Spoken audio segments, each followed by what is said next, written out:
Assalamualaikum warahmatullahi wabarakatuh. Saya Nurhidayah binti Mazam. Nombor metrik AB170020 akan menerangkan tentang atau cara penyelenggaraan dan pengurusan aset. Okey, kita tengok objektif. Objektif atau cara penyelenggaraan dan pengurusan aset yang pertama adalah memastikan aset berfungsi dengan lancar secara berterusan dan selamat digunakan. Maknanya, mesin yang kita guna setiap hari itu, apabila kita buat penyelenggaraan, kita tahu kelebihan dia dan kekurangan dia. Bila kita tahu kekurangan dia, kita boleh baiki. Okay. Yang kedua adalah memelihara dan memanjangkan jangka hayat. Macam saya cakap, apabila kita buat penyelenggaraan, kita akan tahu, kita dah tahu ini kelemahan dia. Maknanya kita akan cuba perbaiki supaya jangka hayat mesin yang kita guna tu boleh dipanjangkan lagi. Yang ketiga adalah menjamin keselamatan pengguna. Okey, ini amat penting kerana apabila sebuah aset tu, sebuah mesin atau aset telah diaktifkan di sebuah bangunan, benda tu melibatkan dengan pengguna dan orang yang menggunakan aset tu. Jika kita tidak membuat penyelenggaraan kepada aset tersebut, maka ia akan melibatkan kepada pengguna sekiranya ada berlaku kemalangan, kebocoran ataupun segala benda yang boleh kita kaitkan dengan kerosakan mesin tu. Yang seterusnya adalah mewujudkan suasana yang kondusif serta produktif. Okey, bila kita melakukan penyelenggaraan ke atas aset yang ada dalam sesebuah bangunan itu, maknanya kita tahu aset tu dah bila selalu diselenggara, kita tahu kelebihan dia, kita tahu macam mana nak guna, apa kelemahan dia. So maknanya pekerja ataupun pengguna yang menggunakan aset tu akan selesa menggunakannya, so akan menjadi benda tu macam produktif, lebih produktif sebab aset tu telah diselenggara. Jenis atau cara penyelenggaraan dan pengurusan aset. Jenis atau cara ni terbahagi kepada dua. Okey, yang pertama adalah penyelenggaraan pencegahan. Okey, yang bermaksud kerja penyelenggaraan mengikut jadual ataupun program. Okey, makna kata bagi memastikan setiap komponen aset itu berfungsi dengan baik dan mengelakkan daripada berlakunya kerosakan besar. Penyelenggaraan pencegahan ni maknanya kita nak elak daripada mesin itu rosak, mesin itu ada sedikit kelemahan sebab aset yang ada dekat dalam bangunan tu diguna oleh manusia. Bila kita melibatkan manusia, akan melibatkan keselamatan. So bila kita selalu membuat penyelenggaraan, maknanya kita akan mencegah daripada berlakunya kerosakan ataupun berlaku malapetaka. Okey, yang kedua adalah penyelenggaraan pembaikan, iaitu kerja pembaikan atau penggantian komponen apabila berlakunya kerosakan atau kegagalan, supaya aset dapat berfungsi semula mengikut piawaian yang ditetapkan. Penyelenggaraan pembaikan ni dia berlaku bila mesin ataupun aset tu rosak. So juru-juru teknik ataupun juru-juru tera yang mengendali penyelenggaraan ini akan memastikan bahawa kerosakan itu apabila diperbaiki masih lagi tak mengikut piawaian yang ditetapkan. Okey. Seterusnya saya akan menerangkan tentang pelaksanaan penyelenggaraan aset. Ia terdiri daripada pegawai ataupun pembantu pegawai aset yang bertanggungjawab untuk melaksanakan langkah-langkah ini. Yang pertama adalah mengenal pasti dan mengurus aset yang memerlukan penyelenggaraan. Okey, setiap barang ataupun aset yang kita bawa masuk dalam sesebuah bangunan ataupun tempat, kita perlulah mengenal pasti dan tahu bagaimana cara nak mengurus aset tersebut supaya kita ada jadual penyelenggaraan pada aset tersebut. Okey, kedua adalah mengenal pasti dan senaraikan senarai aset. Benda ni penting sebab bila sesuatu aset tu berada dekat dalam bangunan tu, kita kena pastilah aset tu bagaimana bentuk dia, apa fungsi dia, program dia bagaimana, dan kita perlu menyenaraikan aset-aset tersebut. Maknanya dalam dalam satu bangunan tu ada 30 mesin. So kita kena tahu mesin yang ada tu 30 mesin tu mesin apa? Mesin kayu, mesin potong kayu, mesin gerudi, kita kena tahu mesin apa supaya benda tu lebih terpelihara. Okey. Seterusnya adalah melaksanakan program penyelenggaraan mengikut jadual. Macam saya cakap, bila kita buat bertingkat dan berjadual, maknanya benda tu tak bertindih. Bila tak bertindih, memudahkan kita untuk mengguna aset tersebut. Kerana bila kita buat mengikut jadual, tak semua mesin kita akan diselenggarakan. Maknanya hari ni okey, pada bulan depan mesin ni akan dibuat selenggarakan. Maknanya mesin lain masih boleh aktif dan boleh lagi digunakan. Okey. Seterusnya, merekod penyelenggaraan. Okey, setiap kali kalau contoh 6 bulan sekali kita akan buat penyelenggaraan. Maknanya 6 bulan sekali akan ada rekod penyelenggaraan pada mesin tersebut, supaya kita tahu ada bukti yang menyatakan bahawa apabila kita melakukan penyelenggaraan itu, kita tahu kelemahan dia, kan kita boleh baiki mesin ataupun aset tersebut. Seterusnya, menilai program penyelenggaraan. Okey, menilai program penyelenggaraan ni bila kita dah selenggara mesin ataupun aset tersebut, so kita kena tengok aset ni masih mengikut pewaian yang ditetapkan ataupun tidak. Sekiranya tidak, kita perlu buat pembaikan ataupun penambahbaikan ataupun ganti komponen supaya benda tu mengikut pewaian yang telah ditentukan. Seterusnya, kita akan menerangkan tentang kebenaran membawa keluar aset alih bagi penyelenggaraan. Okey, ada aset yang kita boleh selenggara di tempat itu. Ada aset yang kita kena bawa dia ke tempat lain untuk kita melakukan proses penyelenggaraan. So, sekarang kita tengok kebenaran membawa keluar aset alih bagi penyelenggaraan. Okey. Itu adalah aset alih yang dibawa keluar untuk bertujuan penyelenggaraan hendaklah mendapat kelulusan bertulis daripada Ketua Jabatan Pegawai Aset dan hendaklah direkod. 6 bulan sekali akan ada juru teknik atau jurutera yang datang untuk membuat penyelenggaraan pada aset tu. Maknanya dia haruslah berjumpa dengan Ketua Jabatan ataupun pegawai aset yang berada di situ untuk memaklumkan bahawa nak bawa keluar mesin tu, nak bawa keluar aset tu, nak buat penyelenggaraan, supaya kita tahu apa mesin ataupun aset tu ada kerosakan ke, ada kelemahan ke, masih lagi ke mengikut pewaian. Seterusnya, saya akan menerangkan pula tentang pergantian aset melalui perjanjian. Okey. Yang pertama adalah spesifikasi aset alih yang digantikan hendaklah lebih baik ataupun setaraf dengan aset lama. Kita dah buat penyelenggaraan tadi kita buat penyelenggaraan dekat sesuatu aset tu. So, lepas tu aset tu macam dah tak mengikut pewaian. So, digantikan pada aset baru. Mana kata, aset yang kita nak gantikan baru itu hendaklah lebih baik ataupun sama level dengan aset yang sebelum tu mula-mula masuk kat dalam tempat tu. Yang kedua adalah pergantian aset alih hendaklah mendapat kebenaran Ketua Jabatan. Okey. Bila kita bawa keluar aset tu, kita buat penyelenggaraan, lepas tu bila kita check balik, okey, aset ni sebenarnya dah tak boleh masuk sebab pewaian tak ditetapkan. Maknanya kita kena tukar aset ni. Bila kita nak tukar aset tu, kita nak bawa balik ke sesebuah bangunan tu, kita kena minta kelulusan daripada Ketua Jabatan supaya Ketua Jabatan tahu aset yang kita diselenggarakan tadi tu berlaku kerosakan dan tidak dapat diperbaiki, haruslah ada pergantian pada aset tersebut. Merujuk kepada Ketua Jabatan dahulu sebelum aset itu dibawa masuk dalam sesebuah bangunan.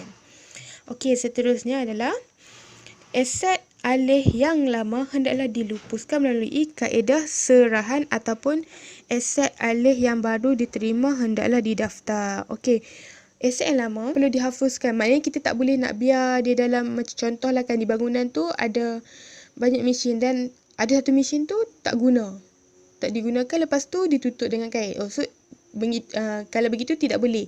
Mana kata bila aset tu dah rosak, kita harus melakukan pelupusan. Kita tak boleh simpan ataupun biarkan begitu saja. Kita harus melakukan proses pelupusan mengikut teknik-teknik yang ditetapkan. Dan aset yang kita bawa masuk yang baru tu pula hendaklah didaftar. Maknanya aset tu telah didaftar pada hari itu atas nama mesin apa, aset apa, kegunaan, fungsi dan bila kita akan selenggara dia semula. Lepas tu saya ada tunjukkan contoh-contoh borang penyelenggaraan pengurusan aset. So, ini adalah contoh-contoh borang yang kita lakukan apabila kita nak buat penyelenggaraan dan pengurusan dalam aset. Bagi saya, penyelenggaraan aset tu amat penting. Kenapa? Sebab bila kita selenggara aset yang ada dekat dalam sesebuah bangunan tu, maknanya kita tahu kelemahan dan kekurangan dalam aset tersebut, dan dia membantulah untuk pengguna yang guna dan keselamatan pengguna juga sebenarnya. Sebab bila kita orang cakap ada keselamatan, kita tak ambil tahu pasal aset yang kita guna, maknanya kita beresiko berdepan dengan bahaya. Assalamualaikum warahmatullahi wabarakatuh. Nama saya Nur Isma Natasha binti Ismail. Nombor matrik AB170027. Tajuk pembintangan saya ialah Sistem Pencegahan Kebakaran. Sistem pencegahan kebakaran dapat didefinisikan sebagai sistem yang diwajibkan pemasangannya pada sesebuah bangunan yang hendak dibina. Tujuan sistem pencegahan kebakaran dibangunkan ialah untuk melindungi dan menyelamatkan nyawa penghuni bangunan tersebut. Peralatan pencegahan kebakaran pada bangunan atau premis yang siap dipasang dikategorikan kepada dua jenis, iaitu perlindungan aktif dan perlindungan pasif. Sistem perlindungan aktif terdiri daripada alat pecah kaca, alat pengesan haba, sistem pemasangan sprinkler, sistem pilih bomba dan alat pengesan asap. Manakala bagi sistem perlindungan pasif, meliputi ruang akses menentang kebakaran, tangga terlindung, koridor terlindung, tiada lift bomba dan pintu rintangan api. Alat pecah kaca. Apabila kaca pada kotak ini dipecahkan, ia akan melengkapkan litar elektrik dan menghasilkan bunyi loceng amaran bagi menandakan ada kebakaran di zon di mana kaca tersebut dipecahkan. Sistem pilih bomba pula terdapat 3 jenis, iaitu hidran gedung, hidran halaman dan hidran kota. Bagi alat pengesan haba, ia akan mengaktifkan sistem amaran kebakaran apabila mengesan haba atau suhu tertentu di peringkat awal kebakaran. Bagi alat pengesan asap, ia berperanan untuk mengaktifkan sistem amaran kebakaran apabila mengesan sejumlah asap yang tertentu. Sistem pemasangan sprinkler pula bertujuan untuk mengawal kebakaran pada peringkat awal dengan cara semburan air yang bertekanan khusus kepada zon atau kawasan yang terbabit. Sistem ini dihubungkan dengan penggera kebakaran. Sistem pemasangan sprinkler terdapat dua jenis, iaitu sistem basah dan sistem kering. Nama saya Nur Rashidah binti Muhammad Asri, nombor kad matrik AB170034. Hari ini saya akan menerangkan tentang tajuk penyelenggaraan bangunan, mesin dan alatan.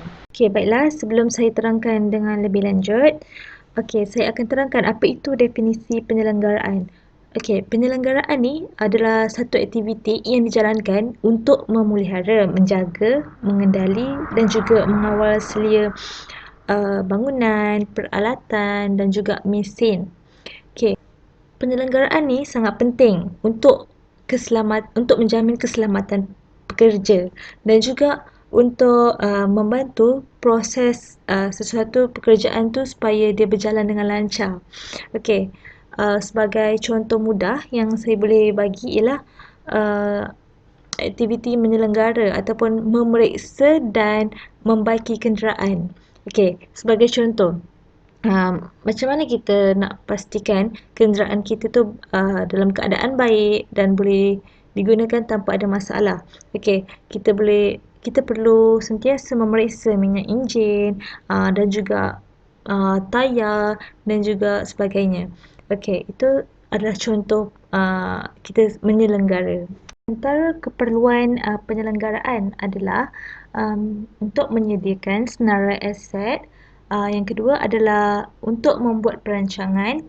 Yang ketiga adalah untuk melaksanakan program penyelenggaraan. Yang keempat, proses merekod dan juga menilai program. Keperluan menyediakan senarai aset.